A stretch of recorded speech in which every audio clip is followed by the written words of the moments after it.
My name is Ryan, and you are watching Forbidden Cards. You know the law. I have to put the bag on your head. It's not. I don't want this, but the Victorian government says I have to. Much better. At any rate, today we are here reporting live from the Burnley Tunnel in Melbourne to chat about deck profile videos. Ryan, what could you possibly have beef with deck profile videos?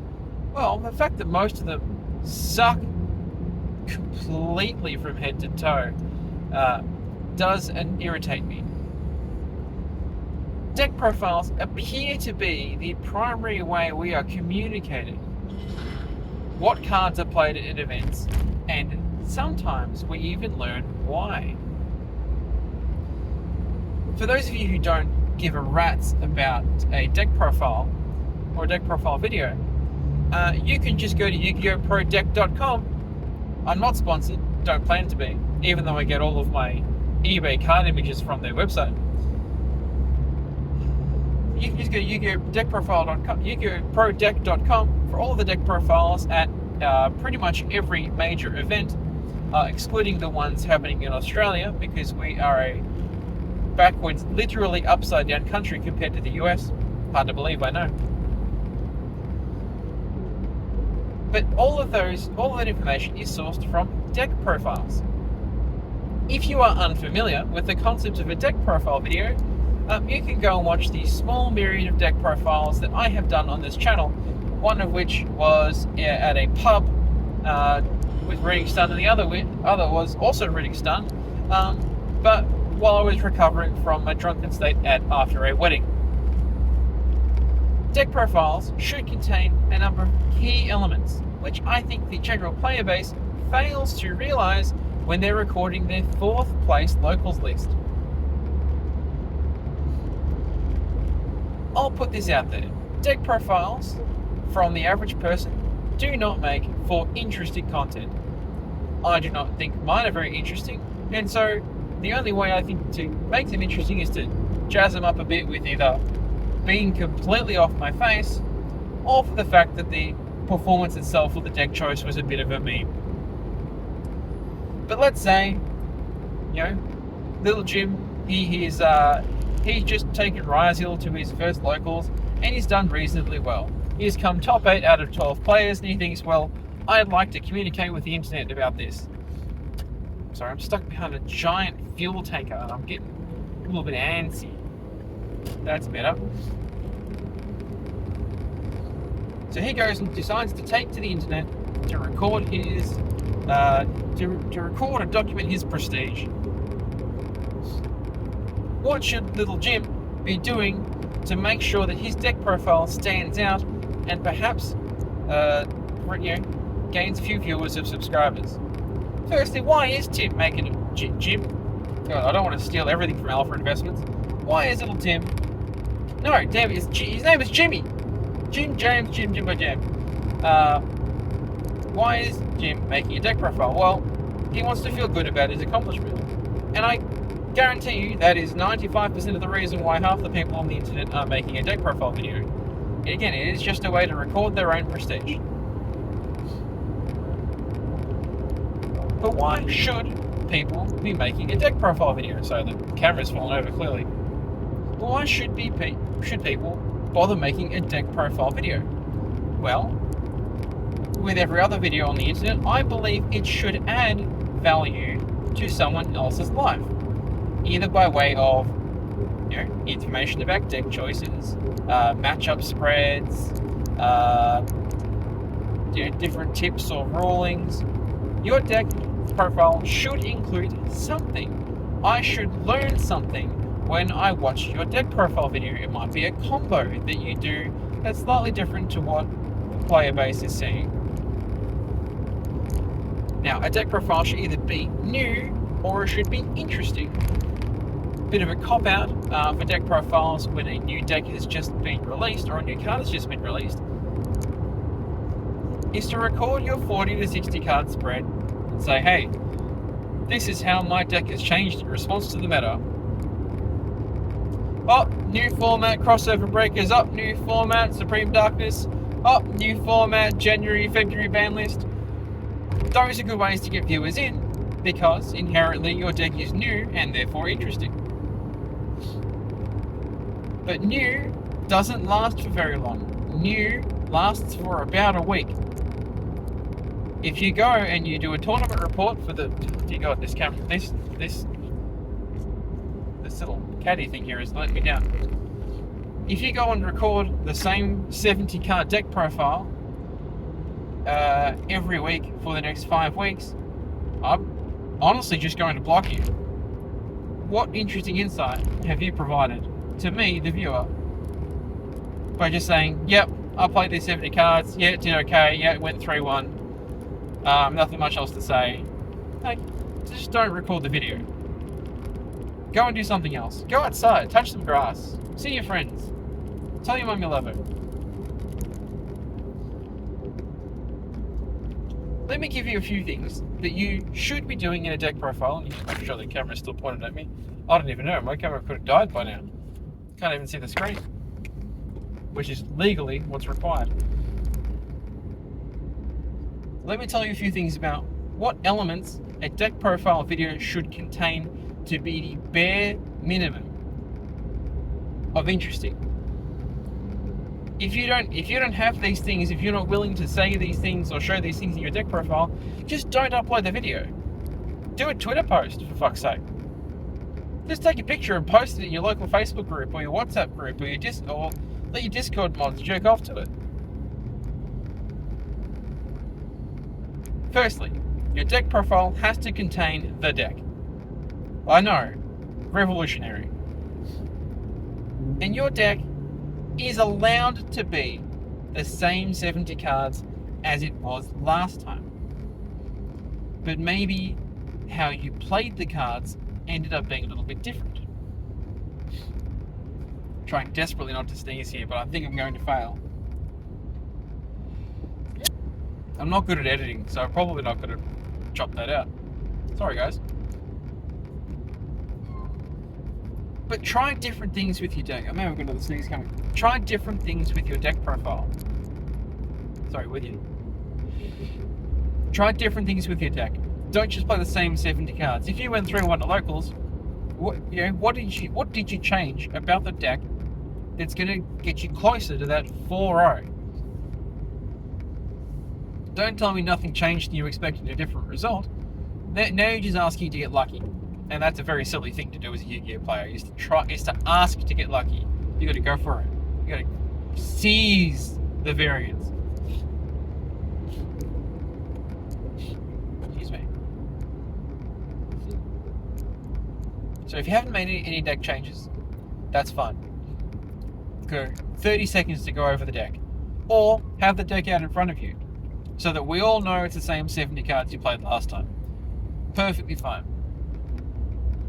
Next should be your record and your matchup spread. Your Ryzeal deck profile, or let's just say your Cyber Dragon deck profile, isn't much interesting to me if you say, well, I versed 1 Dark Magician, 1 Blue Eyes, 1 Cubic, and 1 Trickster. Your deck profile means nothing to me if those were your 4 matches. But if you throw in, hey, I had a really close game with Ryzeal in the finals, I think I could have done this, and this differently. Here's some things that you could look out for in that matchup to maybe make your life a little easier. Cut the learning curve for me. If my learning curve looks like this, make it a little closer to this. Cut it down. Let's get those tips and tricks out there so that I don't have to experience that at locals. Maybe I don't have to play as many games on DB if I learn a tip or trick from yourself. And tell me what you lost to. The fundamental thing that most deck profiles miss out on is even premier players get the top cut. They say, oh, I lost out in the top 16. Fuck, elaborate, motherfucker. Tell me what it is exactly you did that may have caused you to lose top 16. Did you just get unlucky? Like, if that's the case, tell us. I can only be a little bit disheartened with a deck profile if you say, oh, well, this deck is only capable of getting to top 16, and I don't know why. I don't know why that is the case. I didn't do a deck profile for my YCS top earlier this year because it was a Snake Eye Fire King list. That was pretty much what half the room was expecting to be playing. I don't think I made any super interesting choices, and the reason I lost out in top 32 was because I got evenly matched twice. That's not interesting. That's not an interesting deck profile or an interesting way to find out someone lost. It doesn't give anyone any confidence.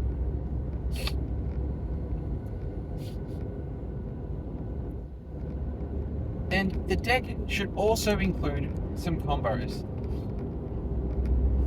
If you are doing a combo, Lucas Sacco, or however you pronounce his surname, the guy who hates the homeless, he's a great content creator in that he offers a lot of different combos and offers a lot of different ways that the deck works. He's not showing you absolutely everything on his YouTube channel, but he's earned his viewership by showing you a couple of combos that he's figured out with his team that can add value to your playing experience. Or again, cut down that learning curve. I don't want to do this, I want to do this. This is much easier. And look, delight me with a few rulings.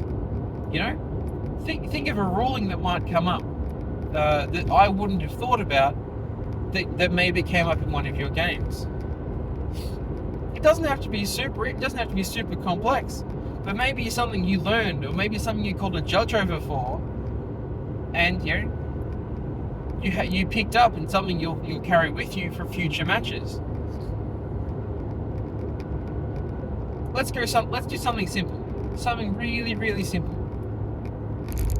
If I have some cards on my field, doing nothing, just sitting there, they're about to be stacked on top of each other for an Exceed monster. Let's say Duo Drive or whatever the hell. And you summon X Ryzeal from your hand, dumping Meteorologic Aggregator. You can go Chainlink 1, X Ryzeal, Chainlink 2 Aggregator, targeting one of the superfluous monsters on your field in order to negate their effects. Just because you want to chain block the X Ryzeal, it might not do anything. Your opponent might not hand trap it, or they weren't intending to, but there is literally zero harm. Also, saying things like, hey, I activated my runic tip in the draw phase because I found that was the best way to play around Droll and Lockbird, and therefore this card isn't, you're not worrying about Droll and Lockbird in this deck. Give me some insights as to different ways you can maneuver your cards to maximize their potential, maximize their efficiency, so that I can take that into my next tournament setting and go, hey, I learned this from such and such. Isn't he clever? Look how awesome it is that I now don't have to worry about learning this interaction the hard way, even though everyone should be responsible for their own critical thinking. I covered matchup spreads? Yes. And then tell me what you would change if you had to do it all over again. If you were saying, oh, I've got a regional coming up and I'm thinking about making this, and this change, or this set release is coming out, so I'm anticipating having to do this. Just general, decent conversation about the deck. And when you run out of productive things to say, stop talking. I also give very little credit to those who actually do shout outs. Shout out a team, shout out your sponsors. Otherwise, go thank them in person. If someone lent you cards, just be generally polite and say thank you. Give them a hug, give them a handshake, offer them a wristy. I don't need to hear about all 30 of your friends that travelled with you to the event. Just cut out the nonsense, get straight into the deck, get straight into how you're offering value to your viewers.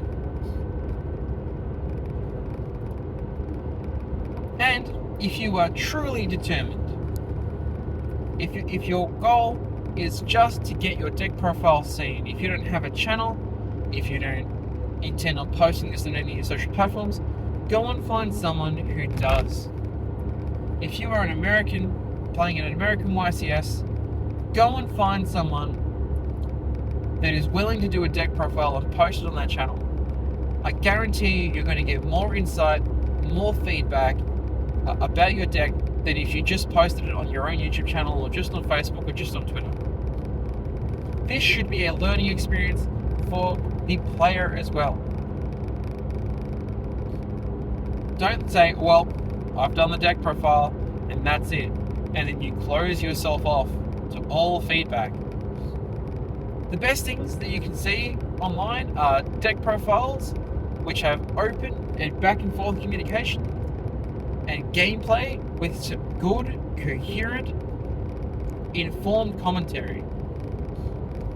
There are two places there's exactly one place you can get that former, and that is DB Grinder. So for anyone who is paying attention to me, if you get anything out of this video, it's that you should go and watch a DB Grinder deck profile or a DB Grinder match commentary. They are the best ways to start getting insight without having to commit or sit down for 40 minutes to play a match on DB or sleeve up a deck and play with your friends. I've been your fella. Hopefully I'll recover from this cold tomorrow. Unlikely. But next time, maybe I won't put the box on your head. Bye.